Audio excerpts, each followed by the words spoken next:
Shalom, salam berkat dari kami untuk pendengar sekalian. Saat ini pendengar akan diberkati dengan program Hari Ini Harinya Tuhan bagian yang ke-8. Sebuah program rohani tentang doktrin Alkitab yang menolong kita untuk semakin tertanam dalam kebenaran firman dan bertumbuh dalam kemuliaan. Bersama hambanya, Pendeta Gilbert Lumendo, STH. Banyak orang merasa doktrin Alkitab sebagai sesuatu yang membingungkan. Tetapi tahukah saudara bahwa doktrin Alkitab intinya adalah memahami Alkitab dengan benar, dengan pemahaman yang sistematis, sehingga kita terus dapat tertanam di dalam kebenaran firman, sehingga kita terus bertumbuh di dalam kemuliaan Allah. Buka hati saudara sekalian untuk menerima berkat-berkat firman-Nya hari ini. Siapa kita sangat menentukan pandangan orang tentang siapa Kristus. Karena Alkitab jelas berkata, kamu adalah surat Kristus yang dapat dibaca oleh semua orang. Kita nggak bisa berkata kepada orang, lo jangan lihat saya, tapi lihat Tuhan. Loh, buat kita surat Kristus adalah Alkitab. Tetapi buat orang dunia surat Kristus adalah kita. Maksudnya begini, kita nggak bisa bilang kepada orang sekedar, aduh saya ini kan banyak kekurangan, aduh kan saya banyak kelemahan, aduh saya ini kan masih banyak kesalahannya, tolong Mbok jangan lihat saya, lihat Yesus saja. Nah, orang dunia akan berkata, saya tidak bisa lihat Yesus.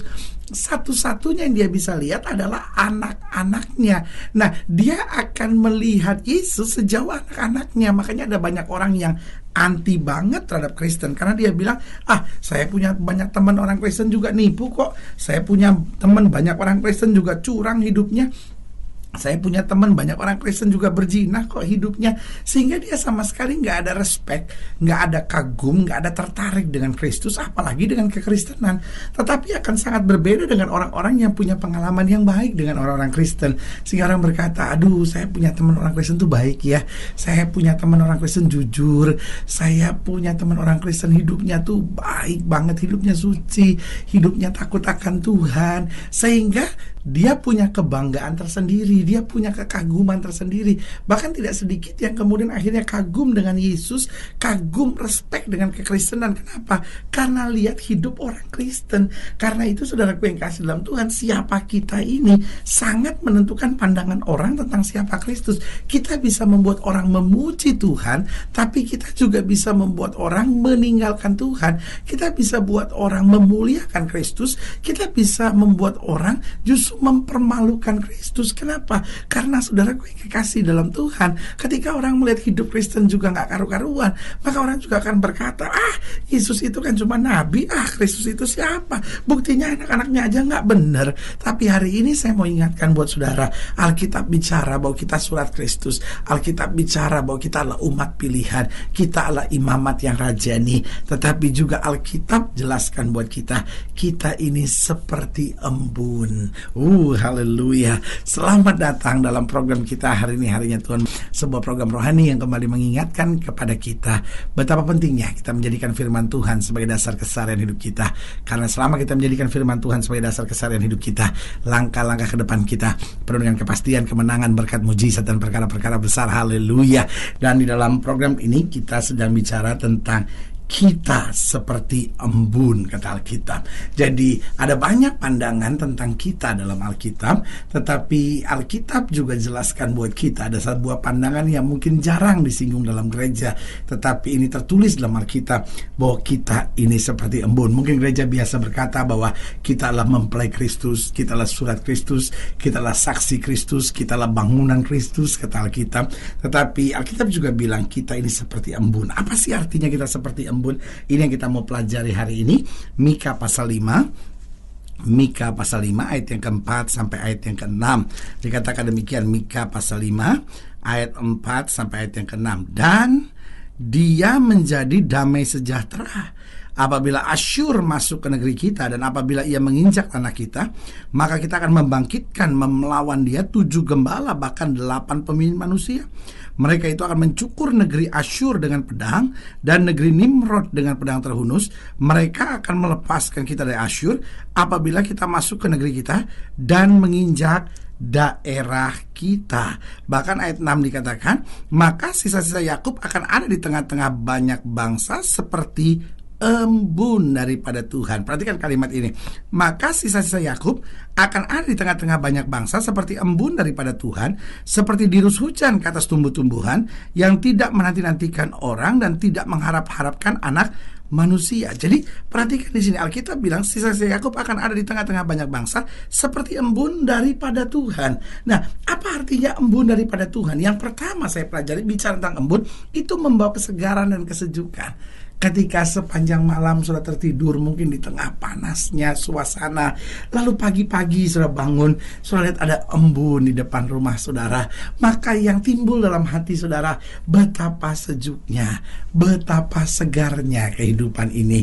Itu sebabnya banyak orang di daerah-daerah tertentu, khususnya di daerah-daerah yang tidak terlampau sibuk, ya kan? Mungkin di kota-kota tertentu sudah terlampau sibuk, manusia udah nggak memikirkan embun, bahkan sudah tidak ada embun karena sudah terlalu banyak bangunan apartemen, ya kan, atau lebih banyak bangunan-bangunan lainnya, pohon-pohon sudah ditebang semuanya. Tapi di tengah-tengah daerah-daerah yang asri sifatnya, di mana bangunan-bangunan belum terlampau banyak, maka pagi-pagi rasanya enak sekali kita bangun lebih pagi ketika hari mulai agak terang sedikit, lalu kita lihat embun, segar, sejuk. Nah, yang Tuhan mau kehadiran kita itu membawa sejuk, membawa segar. Suami capek dari kantor, waktu dia pulang dia lihat istrinya segar, sejuk gitu. Begitu juga istri-istri ketika dia lelah seharian di rumah, suaminya pulang yang dia lihat segar, sejuk. Anak-anak seharian di sekolah capek, banyak tugas, sampai rumah dia ketemu mama dan papa segar, sejuk. Itu yang Alkitab bilang, kita ini seperti embun. Makanya Alkitab bilang berbahagialah mereka yang membawa damai, karena akan disebut sebagai anak-anak Allah. Karena itu saudaraku yang kasih dalam Tuhan, mari kita sadari, iya ya Tuhan ya, saya ini embun. Saya harus membawa kesegaran, saya harus membawa kesejukan lewat perkataan saya, lewat sikap-sikap saya, lewat perbuatan-perbuatan saya. Yang kedua, kita bicara embun. Embun itu membawa kehidupan. Karena di samping dia segar, di samping dia sejuk, dia juga membawa butir-butir air. Sehingga apa yang terjadi? Oksigen dan air yang ada di atas dedaunan ini, kemudian ketika panas menyerang, maka dia akan turun mengalir sehingga membasahi daerah sekitarnya, sehingga mendatangkan kehidupan. Hidup Kristen juga harus membawa kehidupan. Ketika orang di sekitar sudah mulai putus asa karena situasi ekonomi, ketika orang mulai putus asa karena melihat situasi-situasi yang terjadi, ancaman-ancaman peristiwa-peristiwa yang terjadi, tapi saudaraku yang kasih dalam Tuhan, kita memberi kehidupan, kita memberi dorongan, kita memberi semangat orang-orang di sekitar kita. Lalu yang ketiga, kita ini seperti embun. Apa artinya? Selalu membawa suasana syukur. Di pagi hari ketika kita melihat embun, sulit buat kita untuk bersungut-sungut karena suasananya begitu indah. Yang dalam hati kita cuma bersyukur, ya Tuhan ciptakan indah, ada kicau burung, ada embun yang sejuk di waktu pagi, ada suasana yang manis dan indah, mendatangkan suasana syukur. Begitupun hidup kita, suami-suami saudara harusnya bersyukur punya istri seperti saudara, lalu istrimu harusnya bersyukur punya suami sepertimu. Tapi kadangkala justru suami-suami menyesal, kenapa saya menikah dengan dia, kenapa saya menikah dengan suami seperti itu. Sebagai hamba Allah, saya mau ingatkan, kalau kita seperti embun, maka apa yang terjadi? Suasana syukur akan terjadi. Kadangkala kita bukan embun, kita jadi asap, saudara-saudara, ya kan. Kalau asap bikin perih mata, asap bikin panik suasana, bikin sesak napas, ya kan. Banyak suami-suami tidak menjadi embun tapi jadi asap, banyak istri-istri tidak jadi embun tapi jadi asap, saudara-saudara, ya kan. Yang keempat, saya pelajari kita seperti embun. Embun selalu stabil. Artinya apa? Setiap pagi dia selalu hadir. Begitupun hidup kekristenan kita, biarlah kita stabil. Setiap setiap hari Minggu kita di gereja, ada tantangan, ada masalah, tiap pagi tetap bangun dan berdoa, tiap pagi kita tetap tersenyum kepada suami, terhadap istri, terhadap anak-anak, terhadap orang di sekitar kita. Biarlah kita jadi orang yang stabil. Orang maki kita, orang memfitnah kita, kita tetap stabil, jadi berkat, bawa damai, karena kita dipanggil sebagai embun dari Tuhan. Haleluya. Nah, pertanyaannya gimana sih pendeta? Kayaknya kok dengernya kok enak banget ya gitu. Saya kadang-kadang benar pendeta, bukannya embun tapi asap pendeta, ya kan. Nah, bagaimana kita bisa tetap jadi embunnya Tuhan? Yang pertama, jika kita mau sungguh-sungguh bertobat. Artinya, Tuhan, saya nggak mau hidup dengan cara hidup saya yang lama. Saya mau bertobat, saya mau jadikan Yesus yang paling utama dalam hidup saya. Maka saudaraku yang kasih dalam Tuhan, Dia tuntun kita sebagai embun yang membawa kesejukan dan kesegaran. Yang kedua, bagaimana kita dapat hidup sebagai embun, yaitu jika kita mau taat dan dengar-dengaran. Artinya kita bukan cuma bertobat lalu selesai, tapi setelah kita bertobat, kita mau dengar firman, kita mau taat pada perintah Tuhan, dan kita akan melihat bagaimana kita dituntun oleh Tuhan, bagaimana kuasa Tuhan akan terus menyertai kita, bagaimana pengalaman-pengalaman yang indah akan kita raih bersama Tuhan. Lalu yang ketiga, saya pelajari bagaimana kita dapat hidup sebagai embun. Yang pertama, kalau kita mau sungguh-sungguh bertobat, kita mau taat dan dengar-dengaran akan suara Tuhan, akan perintah Tuhan. Yang ketiga, yaitu jika kita mau dekat senantiasa dengan Tuhan. Makanya Daud berkata, hanya dekat Tuhan saja jiwa kita tenang. Kalau kita sendiri dekat dengan Tuhan, kita tenang, maka kita juga bisa memberi ketenangan buat orang lain. Tapi kalau kita sendiri jauh dari Tuhan, kita nggak ada ketenangan, maka kita juga nggak bisa beri ketenangan kepada orang lain. Dan yang keempat, bagaimana kita dapat menjadi embun yang membawa kesegaran, membawa kehidupan, membawa suasana syukur dan senantiasa stabil dalam hidup ini, yaitu jika kita mau untuk selalu belajar. Artinya, kalaupun kita gagal, ada hal-hal yang belum kita ngerti, kita belajar terus di bawah kaki Tuhan. Dan orang yang terus mau belajar dekat dengan Tuhan, dia terus akan diperbaharui dari hari ke hari. Haleluya. Saudara yang kasih dalam Tuhan, jika saudara yang dilayani lebih jauh, hubungi kami melalui telepon, hubungi kami melalui surat, kunjungi website kami, karena kami ada untuk membawa Bapak Ibu sudah senantiasa lebih dekat pada Tuhan dan mengalami kasih kuasa mujizat yang luar biasa. Haleluya. Secara khusus melalui program ini juga saya mau berdoa buat setiap saudara yang sakit, siap sedang berbeban berat, karena saya percaya bahwa bagi Allah tidak ada perkara yang mustahil. Saudara yang ingin didoakan secara khusus, boleh taruh tangan kanan saudara di dada dan kita akan berdoa. Mari kita berdoa.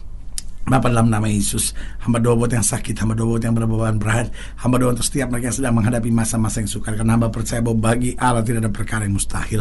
Bapa, hamba berdoa di dalam nama Yesus, Tuhan jamah, yang sakit Tuhan sembuhkan, yang lemah Tuhan kuatkan, yang susah Tuhan hiburkan, kemenangan, berkat dan mujizat boleh tetap terjadi. Jadikan hidup kami sebagai embun dari Tuhan yang senantiasa membawa kesegaran, kesejukan, membawa kehidupan, membawa suasana syukur dan selalu stabil, karena kami mengandalkan Tuhan dalam segala perkara. Di dalam nama Yesus kami berdoa. Haleluya. Amin. Saudara yang kasih dalam Tuhan, kita sudah berdoa. Ingat, tidak pernah Allah lain menepati janjinya. Inilah saatnya buat kita untuk bangkit, bersemangat, bersukacita dalam menghadapi segala perkara. Karena kita tahu Yesus hidup, Yesus berkuasa dan selalu menyediakan yang terbaik buat anak-anaknya. Doa saya menyertai saudara. Sampai berjumpa pada program berikut, dan jangan lupa jadikan hari ini harinya Tuhan. Haleluya.